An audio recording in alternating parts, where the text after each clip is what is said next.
சுமார் 10 வருடங்களுக்கு முன்பு நான் பணிபுரிந்த அலுவலகத்தில் ஒருவருக்கு 35 வயதிற்கு மேல் இருக்கும்.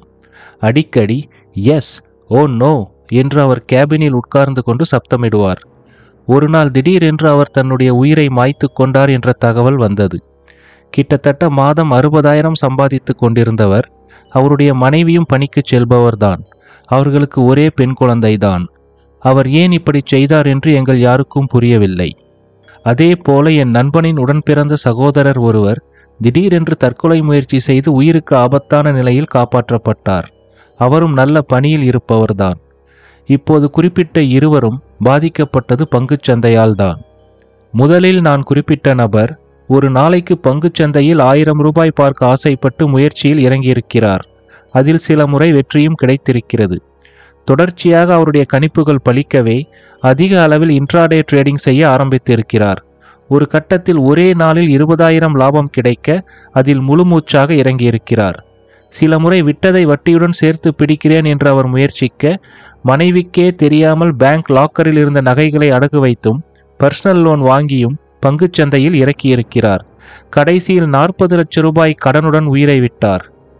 என் நண்பனின் சகோதரரும் ஒரு நாளைக்கு 500 ரூபாய் லாபம் போதும் என்று ஆரம்பித்து கடும் நஷ்டமடைந்து அதை ஈடுகட்ட ஆன்லைன் ரம்மி விளையாடி கடைசியில் தெரிந்த நண்பர்கள் வங்கிக் கடன் மற்றும் கந்து வட்டி வரை சென்று 50 லட்சம் ரூபாய் கடன் கழுத்தை நெரிக்கவே தற்கொலை முடிவை கையில் எடுத்து கொண்டார்.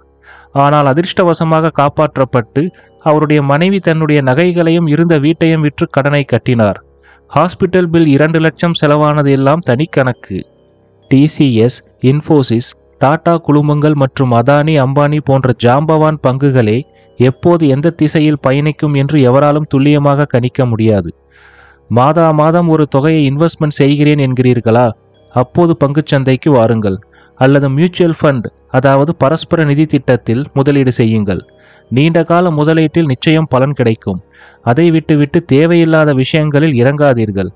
ராகேஷ் ஜுன்ஜுன்வாலா மற்றும் வாரன் பஃபெட் போன்றவர்களே 100% தொடர்ந்து பங்குச்சந்தையில் வெற்றிக்கனியை சுவைத்தது இல்லை.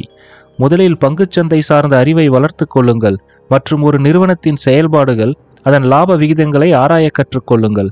பிறகு ஏதாவது ஒரு நல்ல நிறுவனத்தின் பங்கை சிறிது காலம் உன்னிப்பாக கவனியுங்கள். பிறகு வேண்டுமானால் முயற்சி செய்யுங்கள். பங்குச்சந்தையில் தொடர்ந்து ஈடுபடும் என் நண்பர் கூறுவார், இன்று இழந்த 500 ரூபாயை நாளை வட்டியுடன் மீட்டெடுப்பதற்காக நாம் துணிந்து லட்ச ரூபாயை கூட இறக்குவோம். அந்த குருட்டு தைரியத்தை இந்த பங்குச்சந்தை தானாக தந்துவிடும் என்பார். சில விளம்பரங்களில் ஒரு சிறுவன் மாதம் 1 லட்சம் ரூபாய் பங்குச்சந்தையில் சம்பாதிப்பதைப் போல காட்டுவார்கள். இன்னொரு இல்லத்தரசி ஒரு மாதத்திற்கு 50,000 சம்பாதிக்கிறேன் என்றும் பேசுவார்கள். அவற்றையெல்லாம் நம்பிவிடாதீர்கள். இது போன்ற விளம்பரங்கள் எல்லாம் நம்மிடம் இருக்கும் மிச்ச சொச்சத்தையும் பிடுங்குவதற்குத்தானே தவிர நம்மை கோடீஸ்வரர்கள் ஆக்குவதற்கு கிடையாது. தயவு செய்து நீச்சல் பயின்று விட்டு ஆழத்தில் இறங்குங்கள். முடிந்தால் தெளிந்த நீரில் மூழ்கி முத்தெடுக்க முயற்சி செய்யுங்கள். ஏனென்றால் பங்கு வர்த்தகத்தில் காளை, கரடி என்று 2 விலங்குகளை மட்டும்தான் கண்ணில் காட்டுவார்கள்.